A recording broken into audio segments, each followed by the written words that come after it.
여러분, 진짜 열심히 기업 분석하고 투자했는데 믿었던 그 모든 정보가 새빨간 거짓말이었다면 어떨 것 같으세요? 오늘은요, 바로 이런 경우, 즉, 공식적인 기업 공시를 믿었다가 큰 피해를 본 투자자들이 어떻게 싸웠고 또 그 결과는 어땠는지 실제 법정 다툼을 통해 알아보려고 합니다. 우리 모두의 소중한 자산을 지키는 법, 지금부터 시작합니다. 여러분은 카더라 같은 뜬 소문을 믿은 게 아니잖아요. 국가가 운영하는 공식 공시 시스템? 그 숫자를 믿고 재무제표까지 꼼꼼히 확인해서 신중하게 투자했단 말이죠. 그런데 어느 날 갑자기 내 주식이 휴지 조각이 별 위기에 처한다면 도대체 뭐가 잘못된 걸까요? 오늘 이야기의 주인공 A씨를 소개해 드릴게요. 평범한 직장인이자 투자를 하기 전에는 반드시 금융감독원의 전자공시 시스템, 우리가 흔히 다트라고 부르는 곳을 확인하는 아주 성실한 개인 투자자입니다. 소위 말하는 묻지마 투자는 절대 안 하는 분이었죠. 어느 날 A씨 눈에 B기업의 사업보고서가 들어옵니다. 와, 여기 나오는 것처럼요. 매출은 계속 늘고 있고 미래를 책임질 신규 사업도 아주 잘 되고 있다는 내용으로 가득했어요. A씨는 이런 생각을 했겠죠.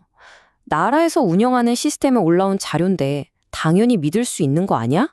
그리고 큰 돈을 투자하기로 결심합니다. 하지만 A씨의 부푼 기대는 그리 오래가지 못했습니다. 그가 굳게 믿었던 그 공식 정보가 사실은 처음부터 끝까지 완벽하게 조작된 거짓말이었다는 사실이 곧 드러나거든요. 정말 평화롭던 어느 날 뉴스 속보가 터집니다. B기업이 어마어마한 규모의 분식회계를 저질렀다는 충격적인 소식이었죠. 분식회계라는 말 들어보셨죠? 아주 간단히 말해서 회사가 실적을 좋게 보이려고 장부를 조작하는 명백한 범죄 행위입니다. 이 뉴스 하나에 투자자들의 믿음은 산산조각 났고 진짜 위기가 시작된 거죠. 이 타임라인을 한번 보세요. 이 모든 일이 얼마나 순식간에 벌어졌는지 알 수 있습니다. A씨가 공식 보고서를 믿고 투자한 지 얼마 안 돼서 분식회계 뉴스가 터졌고 그러자마자 주식 거래는 바로 정지됐습니다. 그리고 며칠 뒤에 거래가 다시 시작되자마자 주가는 그야말로 수직으로 낙하해버렸죠. 막대한 재산 피해가 발생한 순간입니다. 자, 이제 무대는 법정으로 옮겨집니다.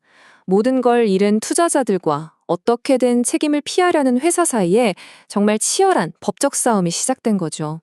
여기서 양쪽의 주장에 정말 팽팽하게 맞섭니다. 투자자들은 당연히 당신의 회사 거짓 공시 때문에 손해봤으니까 내 돈 전부 물어내 라고 주장하죠. 그런데 회사는 뭐라고 했을까요? 아니, 그때 원래 주식시장 전체가 안 좋았어요. 우리 공시랑 주가 폭락은 직접적인 관계가 없습니다. 라면서 반론을 하기 시작합니다.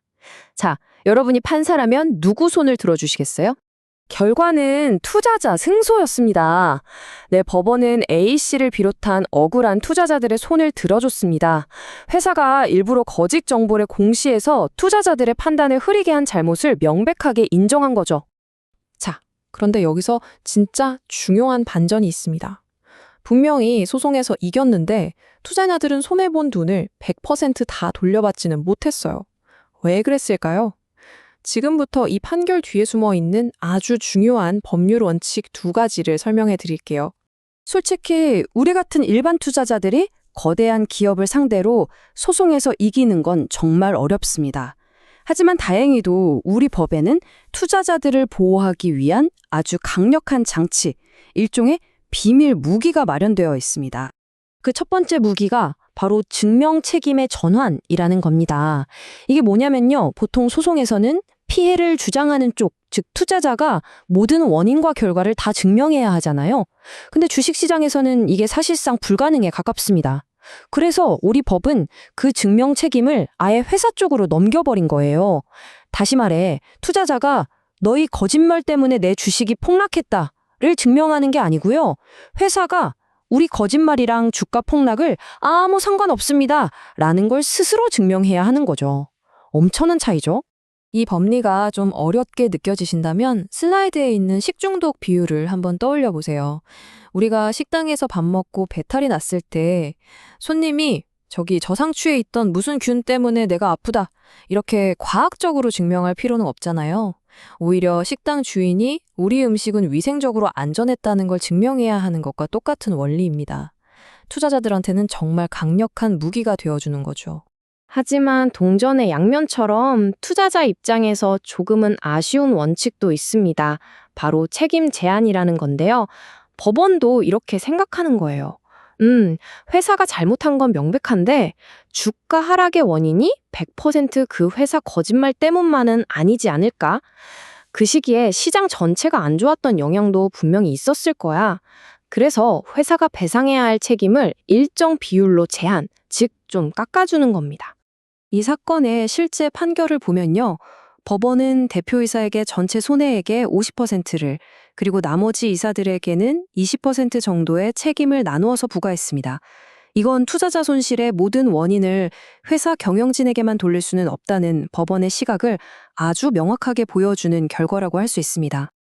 자, 그럼 이 실제 사례를 통해서 우리가 배워야 할 교훈은 뭘까요? 만약 여러분이 비슷한 상황에 처한다면 어떻게 행동해야 할지 제가 구체적인 행동 계획을 딱 정리해 드릴게요. 첫째, 모든 것을 기록하고 증거로 남겨두셔야 합니다. 문제가 된 달트 공시 화면을 캡처해두고 내가 언제 얼마에 이 주식을 샀는지 보여주는 거래 내역을 꼭 저장해두세요. 이게 나중에 법정에서 여러분의 가장 중요한 무기가 됩니다.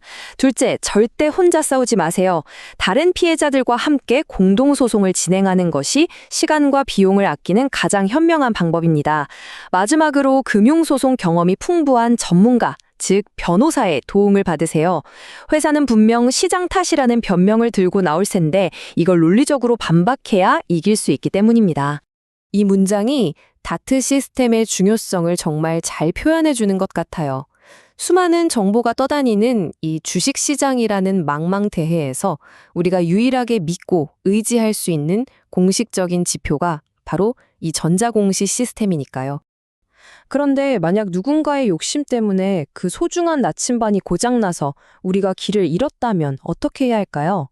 오늘 우리가 살펴본 이야기는 바로 그럴 때 주저하지 말고 법의 테두리 안에서 여러분의 소중한 자산을 되찾기 위해 행동에 나서야 한다는 것을 보여줍니다. 여러분의 길을 되찾기 위해 싸울 준비 되셨나요?